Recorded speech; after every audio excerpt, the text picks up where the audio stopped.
evening. It's 7:06. I'd like to call to order the meeting of the Board of Selectmen. First order of business tonight is to review and approve minutes. There are no current minutes to approve. So we will move on to confirming future meeting dates. This board will meet again on December 27th, again on January 8th, and then we're going to look to try to find a different date. We originally had scheduled January 22nd, but Selectman Wells is going to be traveling during that period of time. So why don't we circle back to Emily? Maybe we can find something the following week, maybe even January 29th as a suggestion, but we can take a look at that. Any day that week will work for me. Yeah. Good. Okay, Citizen Speak. Do we have anyone here for Citizen Speak? Oh, we're for Citizen Speak, sorry. I thought we might have gone on the agenda. Thank you. Nice. Good evening. Good evening. Good to see you. Hi, so I'm Diane Ferrari, the social worker next door at the Milton Residence Fund. This is Mara Doherty, my holiday assistant, who, thanks to you all, has been helping me again this year through the whole fall and into the month of gift giving. And I'd also like to thank you for the fuel assistance grant. Hopefully, we've already got snow this year, so hopefully we'll not have too bad of a winter, but that'll go a long way to helping people with the other funds that we get. So the Christmas program has a long history, 29 years now.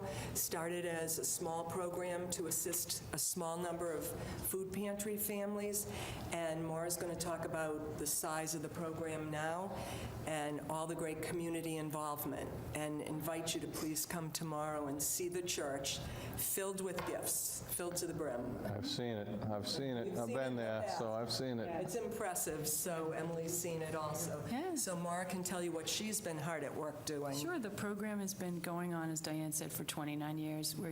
We host it at the First Parish Church to the left of the gazebo. This year we have over 200 children who have been identified as in need, and we strive to give each child 5 gifts, and it looks like this year we'll be able to make that. So if we do the math, it's well over 1,000 gifts that we assemble into different sorted bags for the families. That pickup will happen this coming Saturday, as long as the weather is good. And we've had a tremendous outpouring from the business community, from all of the public schools, private schools in the town that have really come together to help out, whether it's gifts and toys, clothing, and gift cards. We are closing our gift toy donations as of tomorrow because we're packing everything up and sorting and packing everything. We are accepting gift cards through the end of the month for the giving season. And we would love to have anyone pop by and just take a look to see how the benches in the church are really filled to the brim for all of the families in need this year. I know you've probably heard me say before that I could never have done it without Maura's assistance, because this is my 14th year, and the program really grew a lot over 14 years. And a few years ago, Maura came in as a volunteer, and I was just so relieved. And a lot of what she's done really for me is our outreach that starts in September to the schools and the community groups. But why I love the program is it involves the seniors at Fuller, some of the churches get involved, and every year different individuals come in the community, and they just seem to fill in the gaps and provide what we need. It's sort of the miracle of the holiday season, the goodwill And very, very generous individuals who have come forward with hundreds of dollars in clothing. We had another individual came by with hundreds of dollars of gift cards to the movies and to the rock spot, rock climbing place. So more experiential gifts as opposed to a gift to them all, which I know all the teens like, but we try to give them other experiences and some very, very thoughtful gifts from the community. Yeah. That's great. Well, we normally don't comment during citizen speak, but it's appropriate now. But, I know we've thanked you before, but and you've worked tirelessly for 14 years, and it's great to have you on board, Maura. And I think that we do have a tremendous community where people really do care about each other. A lot of people are anonymous on how they want to support this community.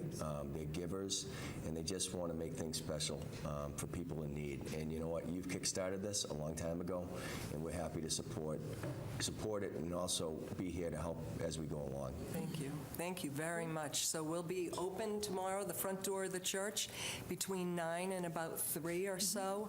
And I really hope you get a chance to come over and I see look it. forward to stopping by. To clarify a Absolutely. question, I think you have a dollar amount for the gift cards. Do you want to just tell people who are watching who might want to donate since we have a few Right. more Well, days and weeks to do that? We're even some stores that, or Yeah. experiences that you might like to, Actually, Mark and might be your preference. So we strive to receive gift cards that are in the $25 range. And we ask that it's really no more than $25. If people want to give more, multiple gift cards would be helpful. And again, if it's more experiential type of gifts, like to the movies, to Rock Spot, to a gym, that type of thing that kids can go to and use is great. Also family gifts, so if they're going to a mall, maybe it's for a meal, so it could be a local restaurant or pizza place in the town. And then if there are gift cards, it would be to a place like Target. We like Target because it does not sell alcohol or tobacco, but it does provide groceries for those who might want to have groceries, baby supplies, as well as clothing. So Target is a great choice, as is a lot of other places in the mall for teens. So a Dave & Buster's, a Aldo, a Macy's, any store you could see a teen using. We just ask that the increments are very small. It keeps everything much more manageable for us. Yeah, those are great suggestions. Thanks for sharing them with the public, because that's going to be very helpful, I think, for people who still want to come by tomorrow. And hopefully we can get some word out, either on our social media Absolutely. to raise that awareness for a final push. Right. Thank you so much. Yeah, well, thanks again for coming in, and thanks for all you do. Especially you need? No, we don't need anything tonight. I'll be back. Don't be afraid. Thank you very much. Thank you for having me. Happy holidays to everybody. Same to you all. Thank you very much. Thanks. Bye. See you tonight. Item number 5 tonight is set for a public hearing on Bin 98 LLC Retail Package Store Liquor License. And we're joined here by Ned Corcoran. There was an administrative error. We're opening this public hearing. There was an administrative error, and that's the reason why we're meeting tonight. And our intention tonight is to vote on a new date. With our next meeting scheduled as December 27th, it's been proposed that potentially that could be a date that we could have that public hearing and move forward efficiently. So welcome, Ned. Thank you, and I appreciate the board doing what it can to reschedule as effectively as possible. Counsel for the buyer and the buyer himself, we spoke Friday with Mike and indicated that they wouldn't need to be here tonight, that I'd be here to cover. But I guess two things, and I don't want to take up much of your time tonight because the hearing is the hearing. But the hearing was originally scheduled for last night. It was properly advertised, properly noticed, and properly posted, as I understand it. I would urge the board to ask town council to take a second look at his opinion on whether or not a failure to post the meeting as a meeting of this board would somehow trump the advertising requirements with respect to the notice that goes out that last night was the night when this board was to sit as an adjudicatory board for the purpose of hearing testimony and granting or denying an application for a permit.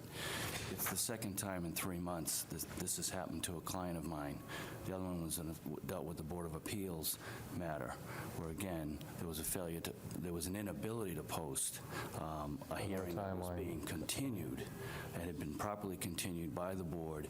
Once the hearing had opened, it was properly continued by the board to another evening. That's the critical notion, is the advertising for the start of the hearing, and the notice that then is the decision of the board to meet at a next time when it's convenient for them to meet.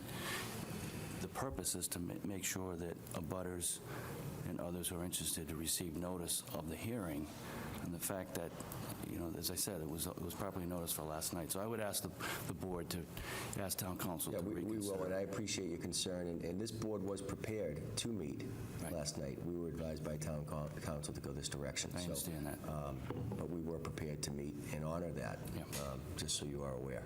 I know that, and I appreciate that, and understanding that, but, you know, there was no reason to, in this case, December 27th still can work, given the parameters of the purchase and Sure. sale and all But of that. We So will certainly follow up with due diligence and make sure that appreciate that. that we follow back up with you, Ned, okay? The second thing I would just, more to speak to the public, since I have the opportunity here to be speaking to the public, is that I have heard some rumor, angst about the notion of the nature of the license that's being proposed to be granted.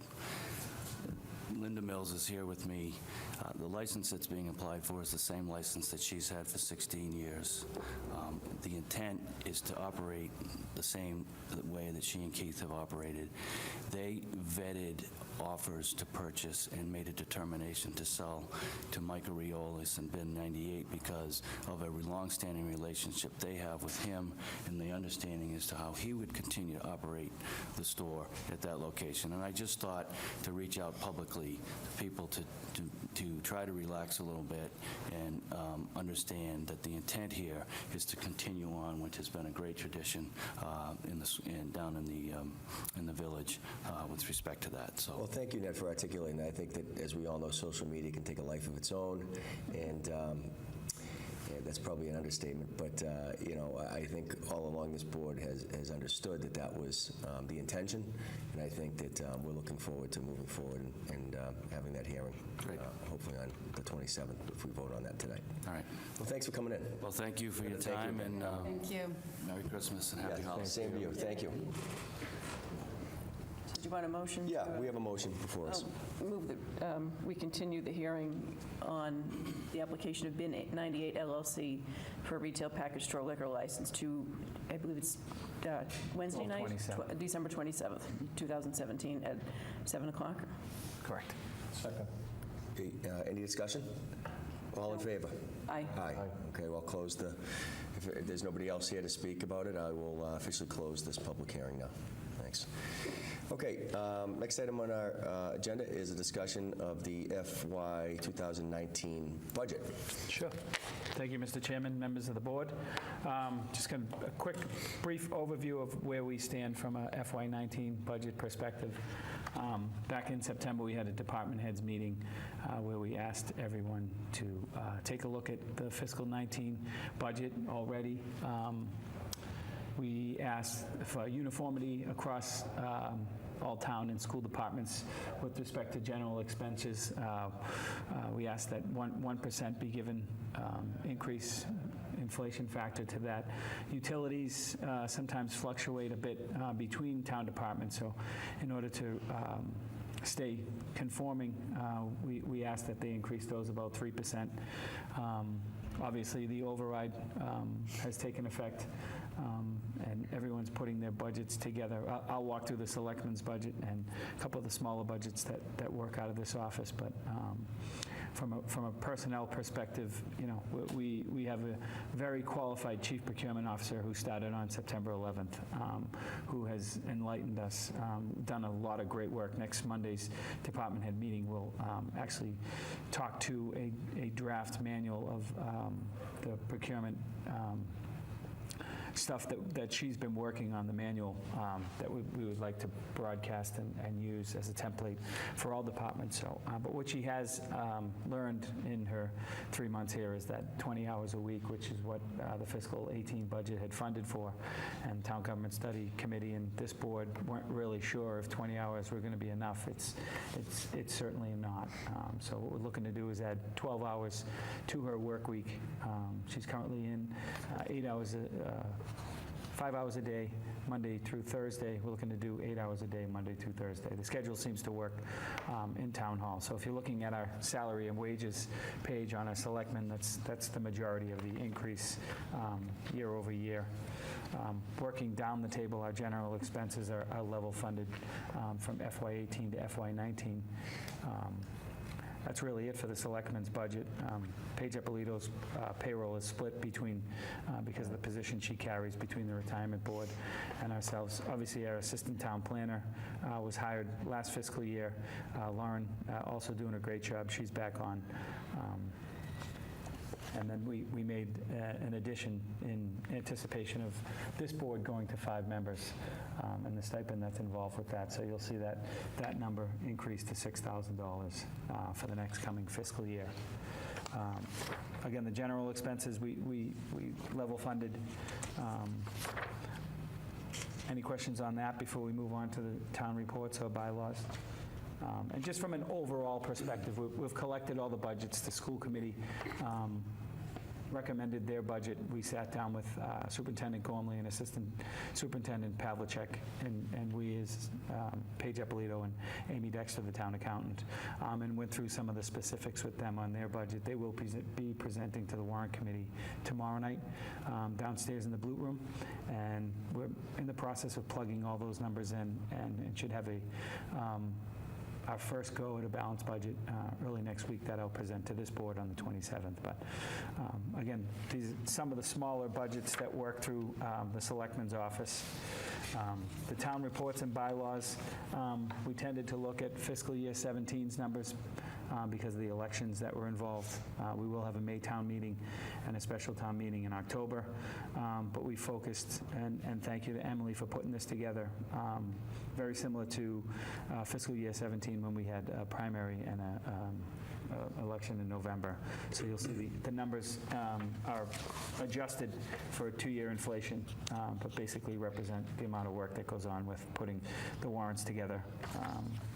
Anything you want to add on that, Emily?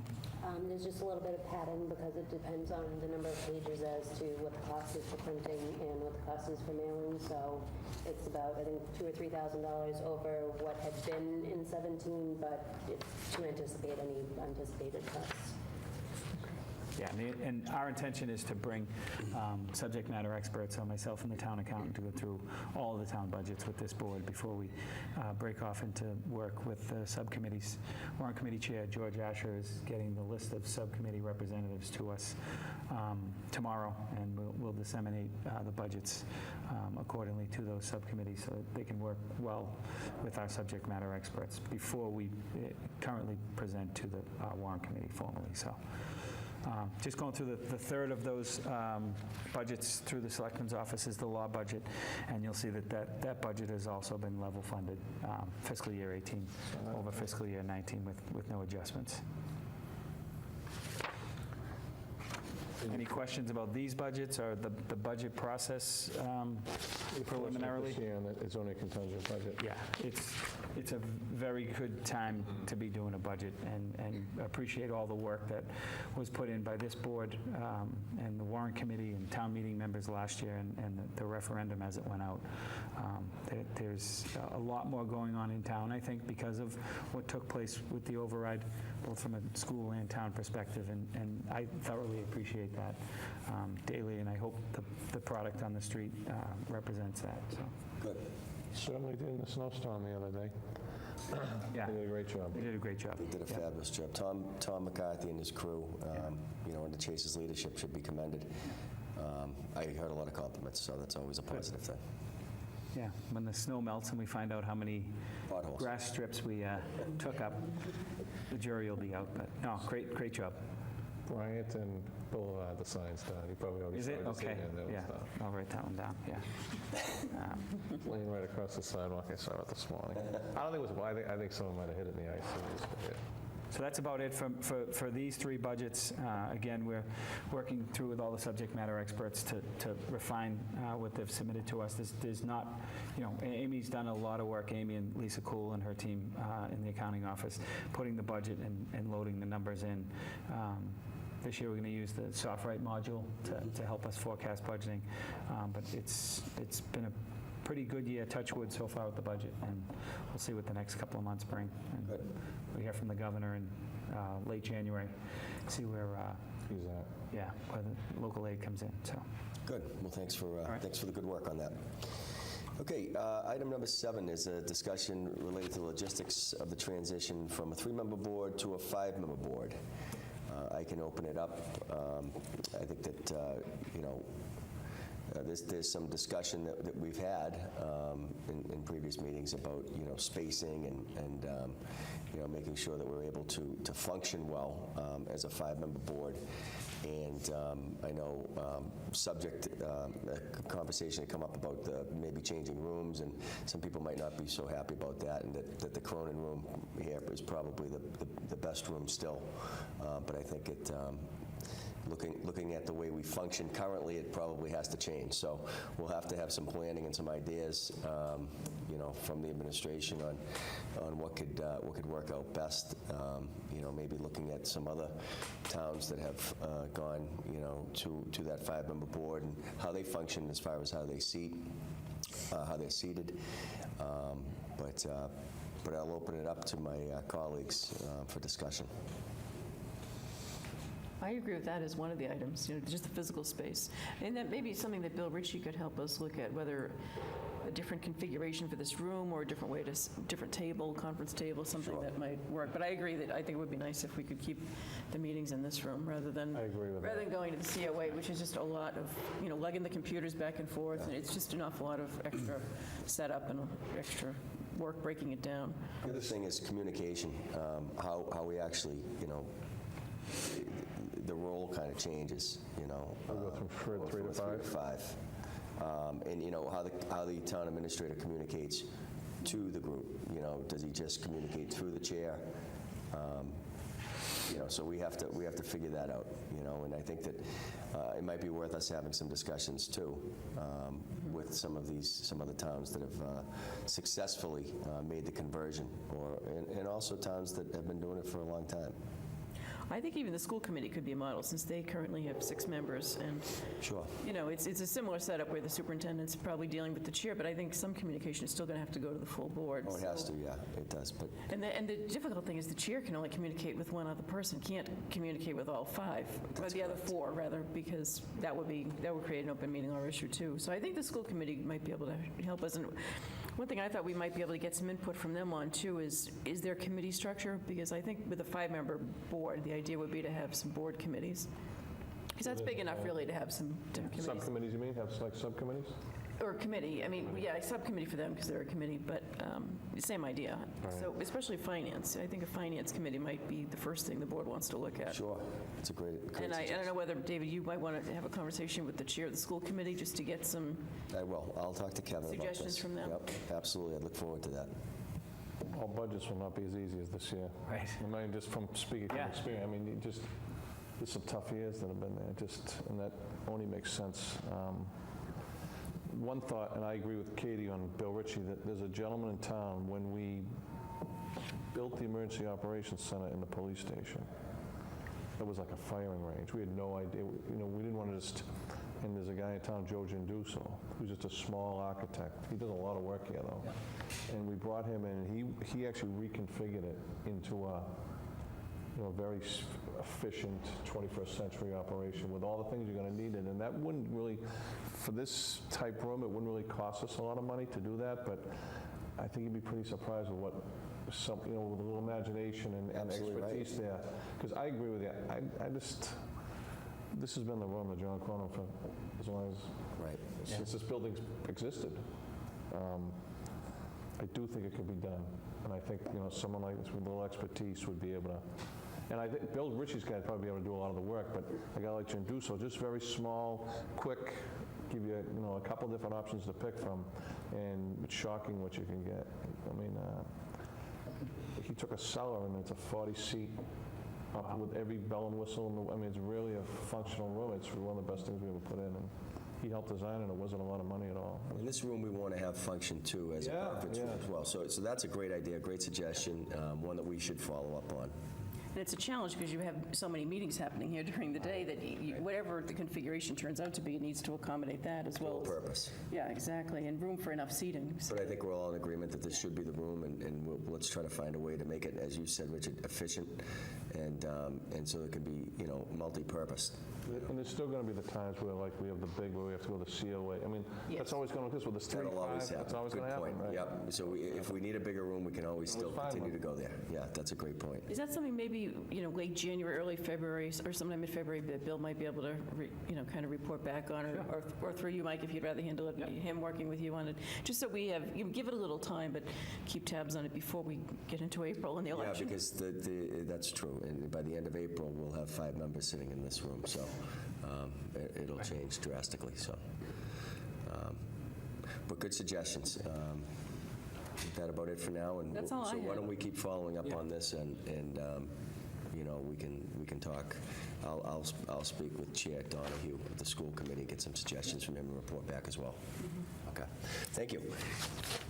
All right, item number 8 is discussion related to health insurance for elected officials. And I want to thank you, Katie, for bringing this to light in October. I think this is something that, we've all thought about. I think that, we had just recently an override. We raised, water rates, taxes are increasing. And I think it's prudent for us, as members of this board who have a fiduciary responsibility to the town, to look to find ways to save money. And I think that, so I open it up for discussion. It actually relates to the prior topic we were just on, too, because really the reason is we're going to 5 members, so we'll have, Absolutely. 5 selectmen rather than 3 now eligible for health insurance. And there's a potential to have, at any point in time, this board isn't affected. Richard has his retirement. We don't take it, but if we weren't sitting on this board, there could be 5 members at a pretty steep cost to the taxpayer, so. Yeah, Paige Eppolito had sent the estimated cost for the plans. The average cost for the family plan is $17,000. It's around $6,500, a little over that for an individual plan, but multiple people, that can really add up in a given year. Plus, we're self-insured for health insurance. So, it's just, health insurance, we know, is a big budget buster, right? So my concern... That's an issue that impacts the budget and has impacted the budget, and is a reason that that has grown. Do we know the history of who has or hasn't? Do we know Currently, there are 2 people utilizing it. on the board?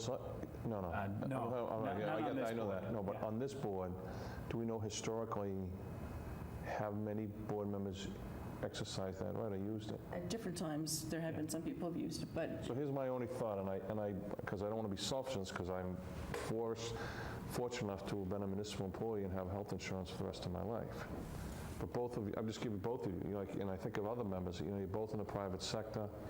God forbid something happened, you have young kids, what if, I just wish that, I'm just thinking that maybe there should be some avenue for a future board to at least revisit this, should they have to. It's easy not having it. I mean, I can think there's been a member of this board who's been ill. There's been a member who had a special needs child who had all of a sudden, suddenly if all of a sudden something happened catastrophic and look at how many hours you put in. You put in hundreds of hours. And I'm not saying it should be but I'm just thinking that should there be some avenue, should some type of situation like that need where suddenly a board member would need, that a future board could address this. Yeah, I understand what you're saying. I do just, and by the way, you're right. I mean, Things but the can grace happen of to God people. go out. Yeah, I mean, thank just, God. yeah, right? So, At the other side of the spectrum is, and I just, is that sometimes, and other times, that people run because they want health insurance. Right. And, and it's hard to get people to run, too, sometimes. It's because it is a lot of work. And so, and I don't want to diminish. I completely agree with what you're saying, Richard, but I also think, though, under a time where it's tough, where we are, we're going to the taxpayer a lot. This is one way where we can actually say, hey, look, we're not going to do this, because potentially, if you look at those numbers, they're going to continue to rise at $17,000 for a family plan. Gosh, you're almost at $100,000 with a board of 5 if it ever happened. if it would ever happen, right? If it would ever happen. Right. And you know what? It could. But it could be half of that too, which is still a lot. I don't know. I just I think it's the prudent thing to do. I think I think that it's I think the taxpayers I agree. From a support proof point of view, that. I agree with that. I get that. I'm just thinking that, who knows what could happen tomorrow. That's my only thought. Very true. And all the people who are on the boards do an awful lot of work. Yeah, But it is a little bit unjust because the school committee is not eligible. Right. The chair of the warrant committee and the members of the warrant committee aren't Do we know eligible. how it happened? It just always has been. From what we Yeah, were we've- able to determine, it just was adopted some long time ago. We haven't been able to find, or at least Paige, I know, checked and hasn't been able to find Yeah, it's- record of when it was put in, but the belief is that it goes back some decades. Okay. Yeah, and there's and it's interesting because you have people in the warrant committee who do countless hours and they're not eligible for it, and It's they only the spend- boards that get a stipend that are eligible for it, so that And excludes. because, because you get a stipend, that makes you, Yeah. So it's an unequal treatment among the boards to begin with, and it's just by adding 2 additional selectmen, it's just creating additional exposure for the town to have. And I did a little bit of looking at some other towns over the summer, and so it's while I can't cite the names of the towns or whatnot, but there had been a trend away from it. There was materials I read that said 30 years ago it was very common, but slowly towns really moved away from it and kept it just for employees and not elected officials because of the cost and being such a big budget buster. Yeah, but I do have I can definitely I can feel for people who will serve and could go through tough times, and trust me, I can empathize. It could be difficult, but I think it's the right move to make under the current times that we're faced with. can I read the motion? I'll propose this motion? Sure. Is that- Okay.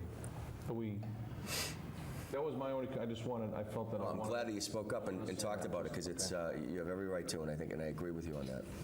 Okay, so I propose motion that the Board of Selectmen will vote that elected town officials are not eligible to participate in the Town of Milton Health Insurance Program, effective immediately, provided that for any elected town official who is currently receiving health insurance benefits from the Town of Milton, any such elected town official shall no longer be eligible to participate in the Town of Milton's health insurance program, effective at the expiration of that official's current term of office. Second. Any discussion? No. All in favor? Aye. Aye. Okay, next item of our business is discussion approval of the payment of lieu and taxes committee recommendation draft letter.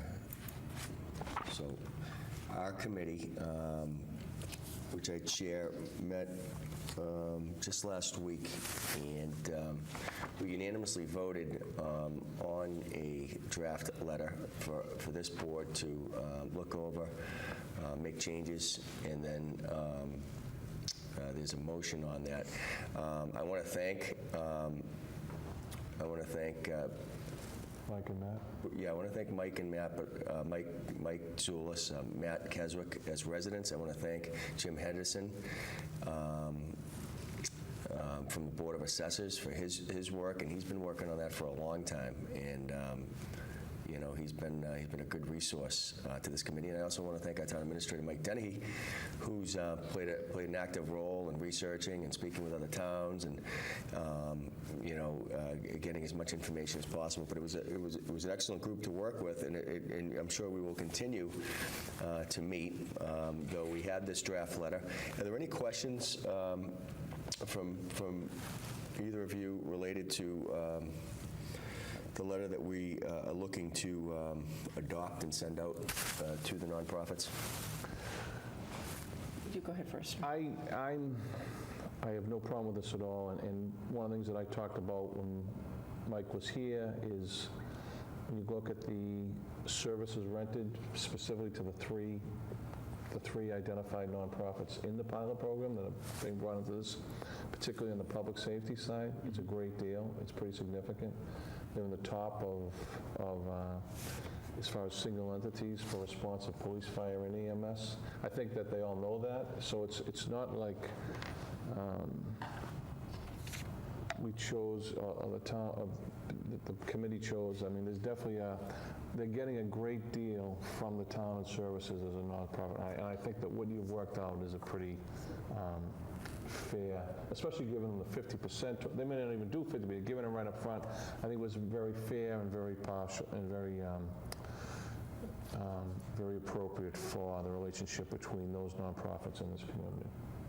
This discussion has been going on for many years now, and I'm glad we were able to get to an agreement, unanimous agreement on our committee. I'm glad that this board is supportive of this. I think that all of us truly respect the work of each of the nonprofits and everything that they do for the town as well. But I think that, we're at a point where other towns and cities are, where the cost of doing business is high. Which is exactly why Boston implemented it on the Ray Menino. And I would never want to see this community without Milton Academy, B.I. Deaconess Milton, All County College. They are integral parts of the makeup and fabric of our community. But the calls for service, that's part of the complexity of the 21st century and the demand this place. I mean, Milton Hospital, you only have to walk in, and I was there today. It's a very different place than it was 20, even 10 years ago. Just go look at the emergency room alone, the demand, the number of ambulances you see going out. I mean, it's huge pressure every day, and that brings additional pressure, especially for police and fire department here. Right, so. and to piggyback off of that, just today driving here, I saw a Boston EMS going there. So it's a regional hospital. It is. It's a regional hospital. So to see that, that was a close, or someone chose to go there. So.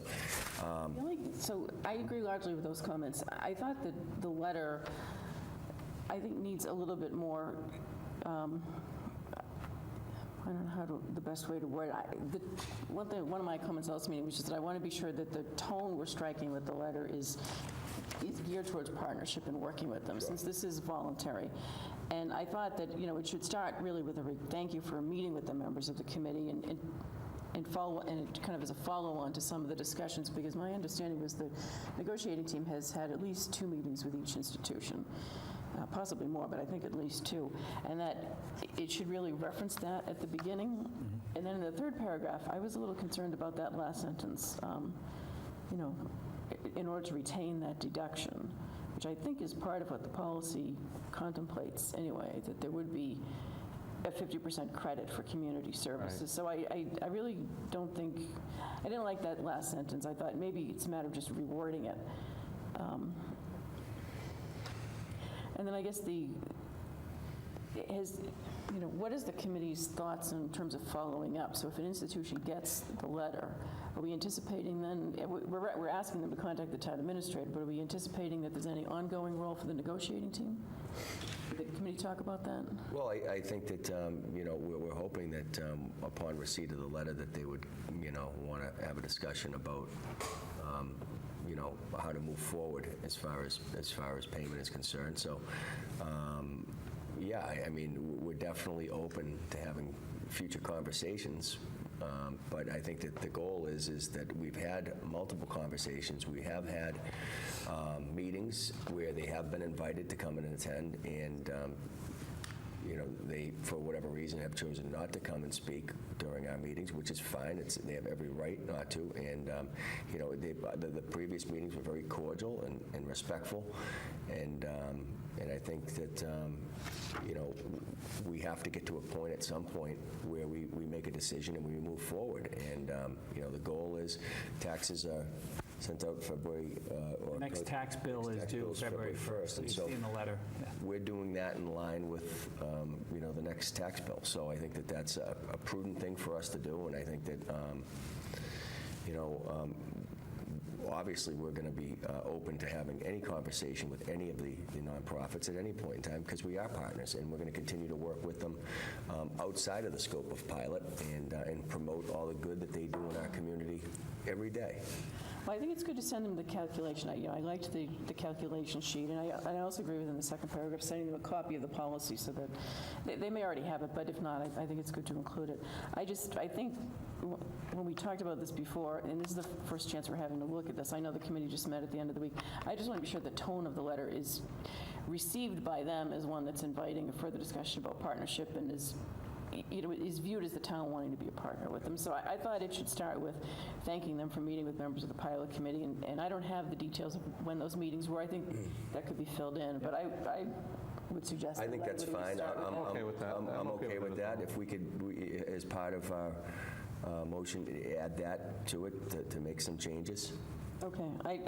In talking with the town administrator, I thought we weren't voting on this tonight, but I guess if that's what the majority wants to do, I'd want us to look at that third sentence. Sentence The of the third paragraph, the last yeah. sentence, yeah. My only... Delete it. I don't care if you reword it. My only thought is I think that there does have to be something there that kind of really spells out, this is, we're here now, this is the point we're going to.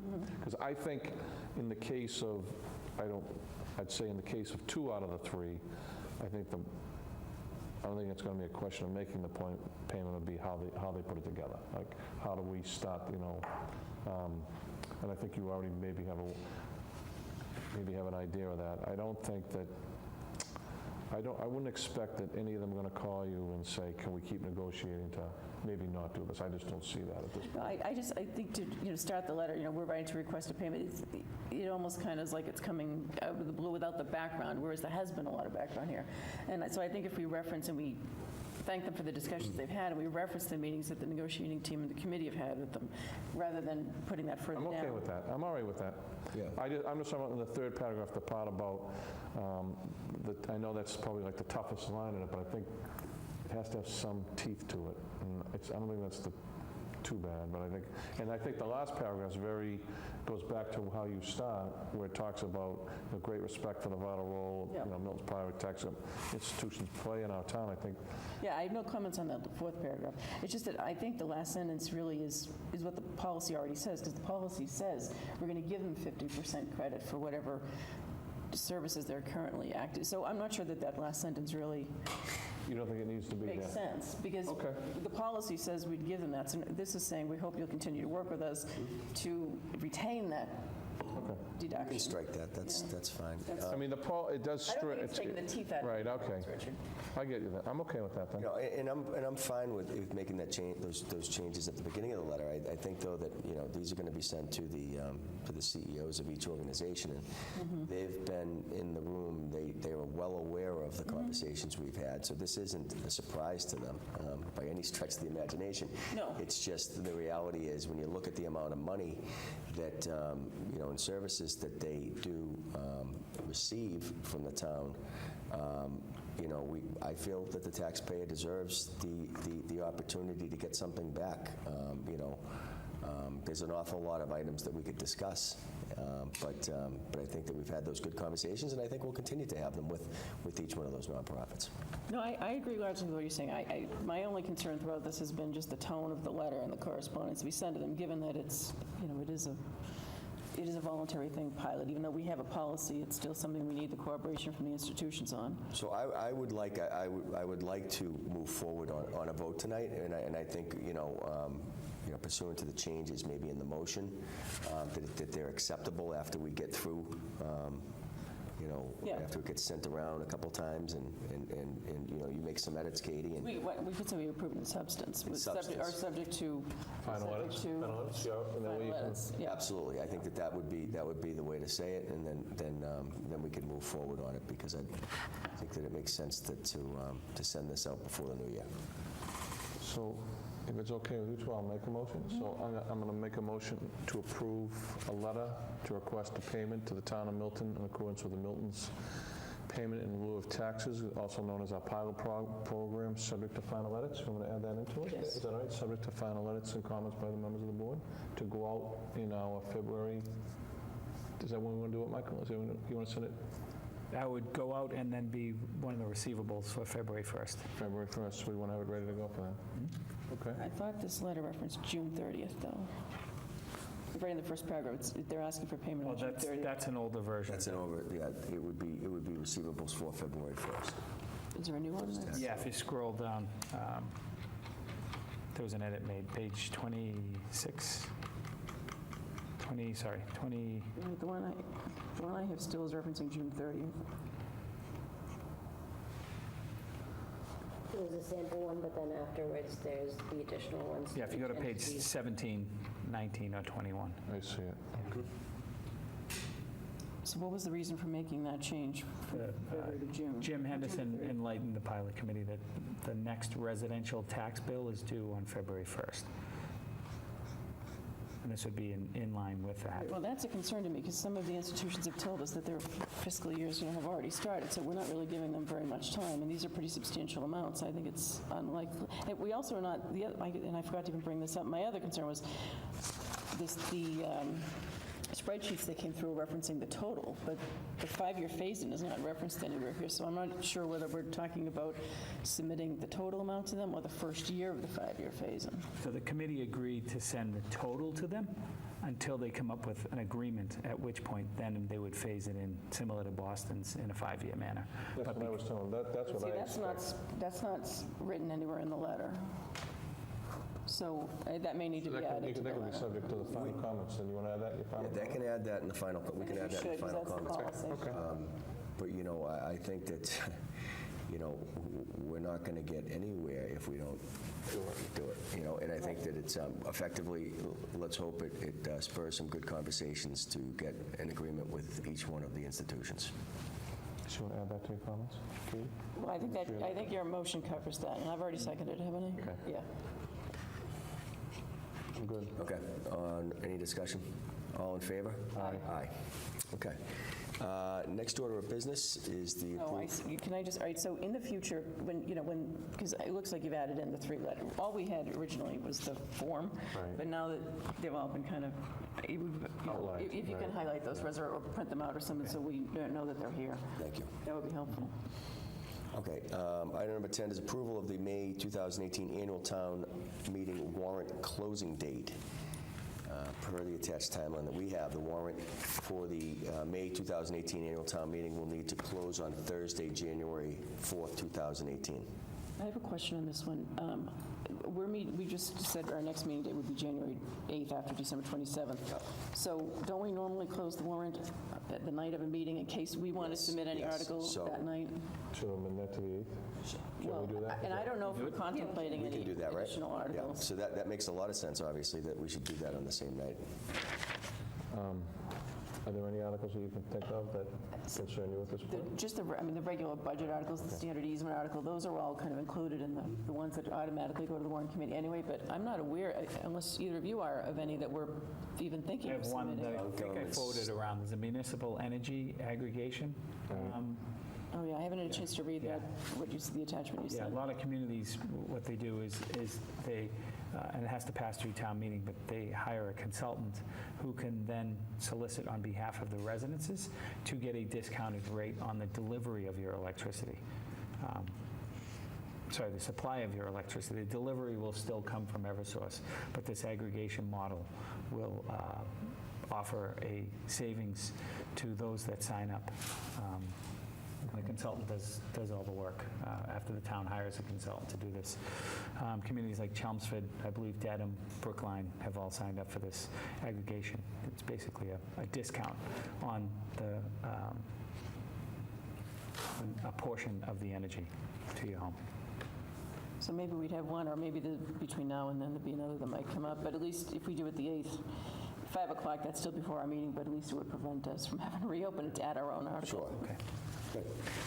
All right, so I'll move that we approve January 8th, 2018 at 5:00 PM as the closing date for the May 2018 annual town meeting. Second. Any discussion? No. All in favor? Aye. Okay, item 11, we have approval of common vic license renewals. I really can't, so I propose motion to approve the following 2018 common victual license renewals. 556 Adams Street LLC, doing business as Navara. 556 Adams Street B&D Ichiro, doing business as Ichiro Sushi. 538A Adams Street, Ben's Cafe, 7 Pleasant Street, behind the other, oh no, that one, behind the other net, I never heard, that's a new one, behind the other net, 11 Equity Road. Coffee Break Inc., 24 Central Avenue. Hojian Inc., doing business as Mr. Chan's, 534 Adams Street. Jenna's Place 2, doing business as JCI Houghton's Pond Concession. 1287 Pleasant Street, Canton, Mass. Letha LLC, New England, doing business as Brugger's Bagel Bakery, 360 Granite Avenue. Milton LLX, doing business as Dunkin' Donuts, 545. It's probably LLC. I think that's just a Yeah, typo. probably- Some tricky ones in here Yeah, tonight. is it LLC? Yeah. only? Yeah, it says LLX. Okay, LLC, doing business as Dunkin' Donuts, 545 Adams Street. Milton Fuller Housing Corp., doing business as Fuller Village, 1372 Brush Hill Road. Milton Fuller Housing Corp., doing business as Fuller Village, 1399 Brush Hill Road. Milton Opus LLC, doing business as Steel and Rye Restaurant, 95 Elliott Street. Newcomb Farms, 1130 Randolph Avenue. Field Pizza, 538 Adams Street. Spellbound Inc., doing business as Milton House of Pizza, 537 Adams Street. Starbucks Coffee, number 7565, 552 Adams Street. Stella's Luncheonette, 558 Adams Street. The Plate, 27 Central Ave. The Plate at Milton Marketplace, 10 Bassett Street. Tino's Pizza, 22 Central Ave. Welch Restaurant Management LLC, doing business as Abbey Park, 550 Adams Street, and Wharf Street Restaurant Group LLC, 88 Wharf Street. Second. Any discussion? All in favor? Aye. Okay, we need to defer item number 12 and move on to item number 13, Boards and Committee Appointment Sign Review Committee. I move that we appoint John Zikowitz of 245 Atherton Street, Raymond Thill of 457 Elliott Street, Lawrence Johnson, 8 Churchill Street, Douglas Sybeck of 198 Church Street, and Paul Doherty of 8 Thistle Avenue to the Sign Review Committee to serve through December 2018. Second. All in favor? Aye. Okay, item number 14 is the Town Administrator's Report. Thank you again, Mr. Chairman, members of the board. Went to 2 very special and fun events over the past week or so. The East Milton deck tree lighting. A lot of people involved with that. Darrell Elliott, the president of the Chamber of Commerce, Al Thomas, Kiwanis, Novara, all the groups that are involved with the Chamber of Commerce. It was a lot of fun, not raining like last year. Very good crowd, very well attended. But thanks to everyone that made it happen. And from a DPW perspective, they hit the switch and the lights went on. So Jack Calabro and his team, Kevin Locken and Aldo Bender and those folks that spent the night out there. So appreciate that. Very, very well attended, very nice night. Way to kick off the holiday season.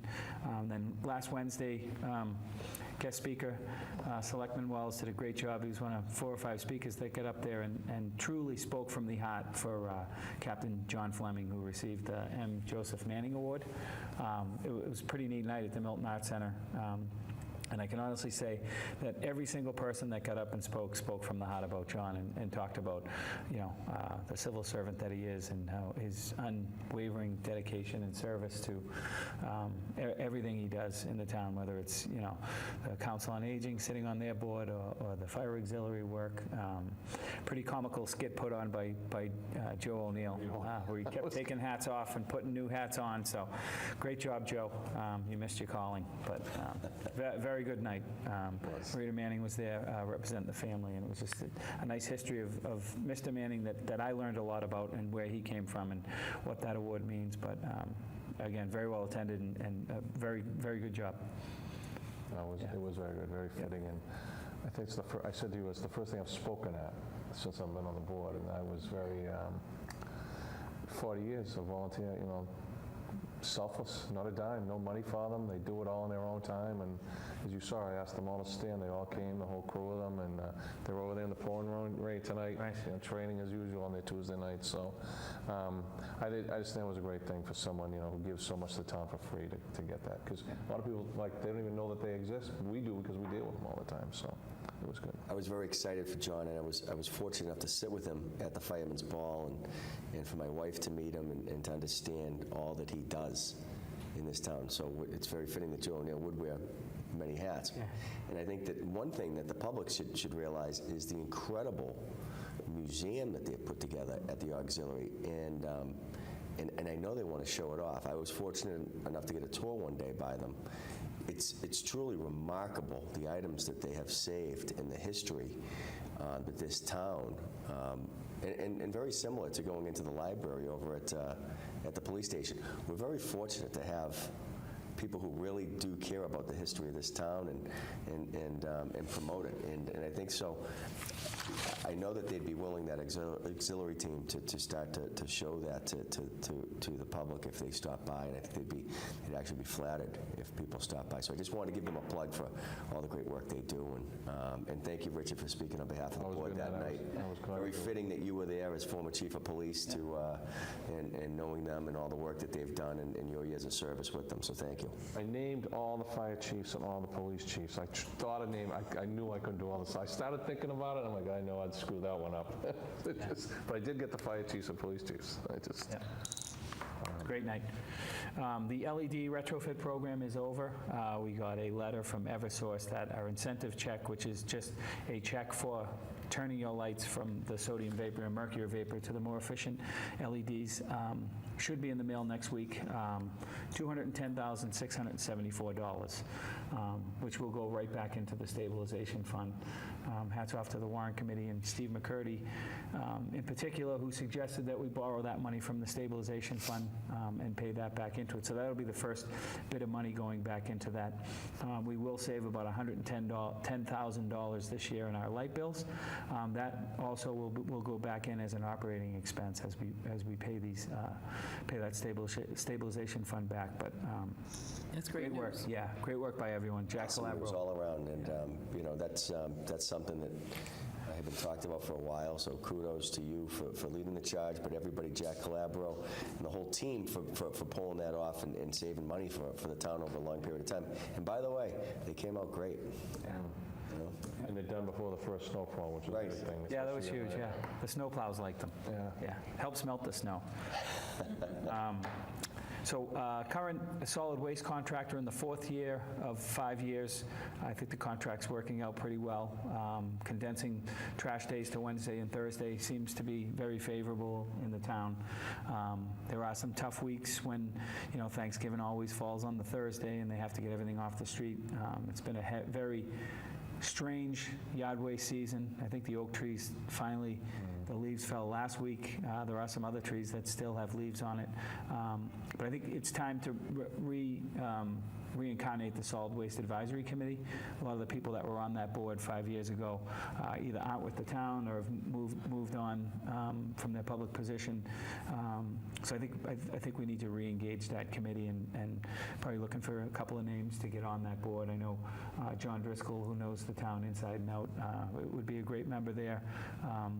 But a lot of the members that were there previously weren't, no longer on it. I believe it was a 7-member board committee. So I'd like to get that back going as we start to figure out what to do as we approach, the midway point in our 4th year of the contract. So that's Sounds like a good plan. I'll bring towards you if you have any names or anything you want to I recommend. served on the last one, but I'd rather not be the board's representative on it again. It'd be nice if someone else would I like do to. that. Did we Do you have wanna a board volunteer? member on? Did you serve on it as a member of the board? He was on it, yeah.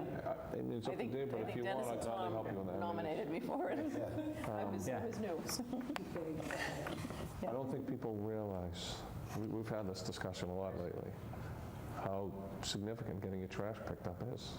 It's enormous. And timely, it's just, so we're doing leaf collection this, I was watching a resident today. Yeah, and just- that was my next point. Just pouring out, Yeah.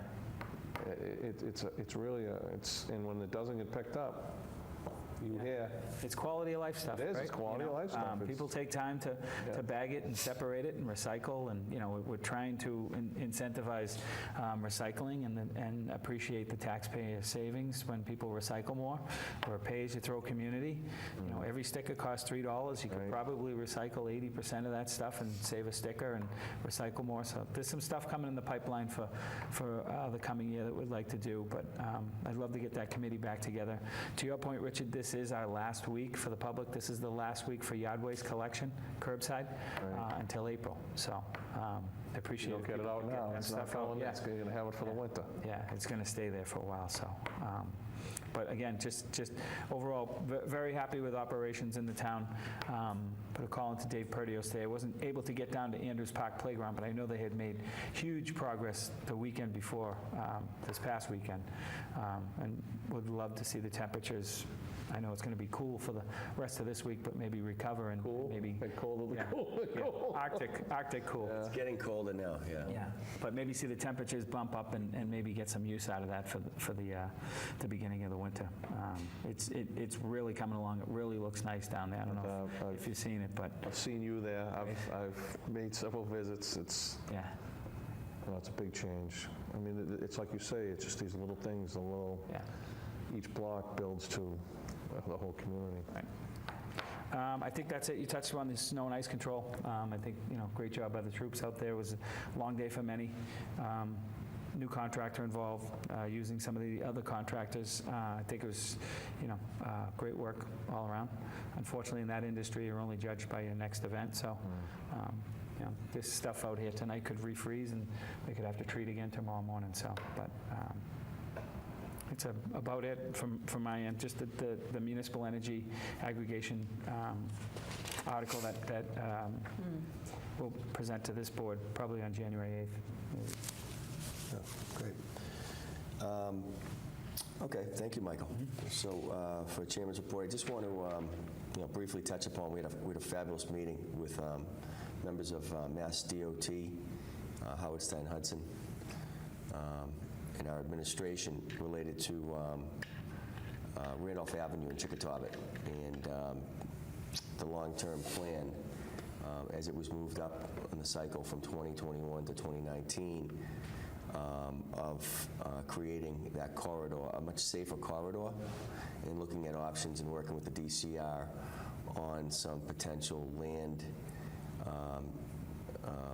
land use or land taking acquisitions, to widen past Chickatobit. But the experts, were at the table, offering some ideas and taking notes, and they're going to get back to us. And I just think it's, I think people at home should realize that, this effort has been ongoing.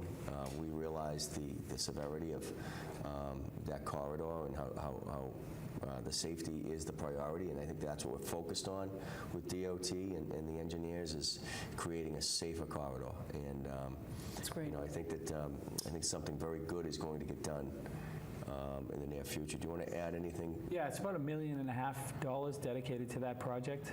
The traffic counting stakes are going down this week for a week. Right. So they're gonna take a tabulation of all the moves that's going on up there. How many people are trying to take a left onto Chickatobit either way, northbound or southbound? How many people tend to stay straight? How many people are coming off Chickatobit down the hill, which is a pretty tough place to negotiate? How many people are taking that right-hand turn onto the northbound side of Randolph Ave? And just quantify all that data, and then, like we said, great support from Senator Timley's office and Representative Driscoll's office that day. And like Chair Burns said, it was the meat and potatoes of MassDOT. They didn't send, young engineers. These are people that have worked for MassDOT for 35 years in the District 6. So I appreciate all the work that MassDOT has done with the town in expediting this project, but also understanding the need for it. Yeah, I think that that's the most important thing, is that they realize the severity of what we're dealing with. And I think that, the head of government affairs, Donnie Daly, he's really stepped it up, and we're very thankful that he was really trying to position this for us because of the really the safety issue. So that'll be ongoing. We'll be continuing to report back to you all, but it's a phenomenal working group and with a lot of strength behind it. So. Well, that's terrific. Good work, then. Yeah, Very good. thanks. And so that's about it. I just take the opportunity to wish everybody, watching TV, a healthy, happy holiday, Merry Christmas, and Happy Hanukkah. I think, I hope that, Santa's good to all the little kids, too. Not that many of them watch this, but hopefully they are. I just want, you're all? Yeah. I just wanted to mention, I couldn't go to John Fleming's award recognition the other night because I was at the master plan committee meeting. And I wanted to go to that as well. Yeah, well, it was taped. We thought it wouldn't be, but it was. So for anyone who's interested, the presentation that MAPC gave was taped by Milton Access. But on the town website, there's if you go to the master plan implementation committee page, there's a handout that was given at the meeting, and there were about 50 people in attendance, and most of them filled that out. So the consultant is going through all the feedback that people gave, but there's a place to put comments about the wharf project and the zoning for Milton Village. And I think it's a good type of handout because it shows different pictures of different developments in other communities, and it asks people, what would you like to see in this area, what would you not like to see, and it gives people a chance to vote on what images they like, what signage they like, what streetscape and landscaping they like, and that will only help the committee going forward. So I think it went out to everybody who's on the email blast that goes out from the town, but anyone who's not on that and who's watching and who would like to take part in that, it would be helpful if you'd go onto the town website and just Subscribe. Yeah, and subscribe, and then fill out some comments and submit it back to us, because that can only help the process. And I was just going to mention on Henry's, there's, as you mentioned, David, so much speculation on social media about so many different issues in town, but there's been a lot of questions and comments about what's going on down at the Henry's building, and there was some asbestos removal being done, pre-demolition work. But we've said all along, we're going to have a public meeting, we're going to keep everybody informed, and as soon as we have something to say, which maybe even at the next meeting, there'll be more information to come. So there's a lot involved in that project, as we all know, and involves the MBTA approval. So it's not quite ready to be coming down tomorrow, but soon. So But soon, and I have a think meeting soon. it's been, I think we could reiterate, very positive, and something that I think will happen sooner than later. It does look like the MBTA is like ready to go as soon as this is approved. Like, it Yeah, seems so like plans they're were anxious to move. submitted Right, I saw that yesterday. Monday. Plans were submitted to the T. Obviously, they have a comment period, but we're trying to expedite that now. And yeah, it's the asbestos abatement went well. It took about a week, as Member Coleman had mentioned, that the demo company is chomping to get in there. The T wants them in there. It's just crossing their T's and dotting their I's with the plans. So. Are we thinking spring? Are we thinking, or is it weather Hopefully dependent? sooner than that. Well, hopefully. Weather dependent, Yeah, if we don't get weather it. I dependent. think Yeah. we're hoping sooner than that. Yeah. Yeah, so the T, there's different arms of the T that are involved. You have the power group, you have the operations group, you have the bus group that has to come in and divert Surface traffic, and structural high-speed line. engineering team, and they're all aware that the plans have been submitted, so a big step in the right direction. But the preliminary pre-demo work was completed on the roof last week, so that's what That most just people generated a saw. lot of Yeah. comments that maybe the building's coming down the next day or the next week, and it's not that soon, but soon. There's still some process, right? Yeah, the public process, namely, like Yes. With the public speaking to the meeting, public. right? So you would want to have a public meeting once we're ready to, like, say, this is going to become operational. Yeah, and probably something like what we had, over a year ago when we had, the demolition contractor was actually there, but that was before the planning board permit Yeah. was applied for in the Concom, so, I think it's important to be able to articulate, kind of the plan again, and also take comment, feedback, comments, so that, we're fully transparent about what's going on, and any concerns that residents have are duly noted and heard. yeah, I agree. So, So that's all I wanted to report. I'm good. I Okay. just want to wish all of you Merry Christmas, Happy Hanukkah to everyone who's celebrating the holidays, and Michael, to all the town employees, especially those who will be working on Christmas Day and New Year's. wish you all the best. And you as well, Yep, everyone. And to everyone here as well.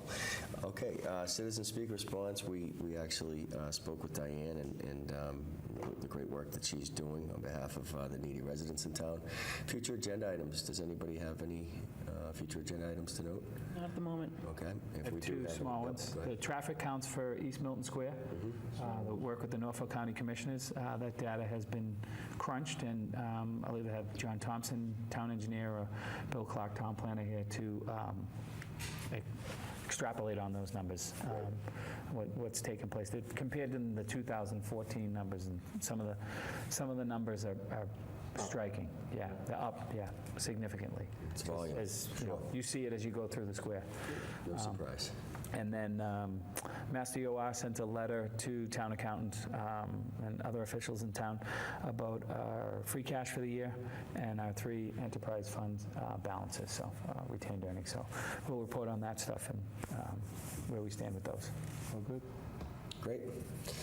Okay, well, that does it. Lucky we had a shorter meeting. After the holiday, we're going to have a lot longer meetings because there'll be a lot of business on the plate. So it's fitting during the holiday season that we end short. So do we have a motion to adjourn? So moved. Okay. All right. Thank you. Thank you again. Merry Christmas. Happy Merry holidays. Christmas, everyone. Happy holidays. Happy Hanukkah. Well, we're here before New Year.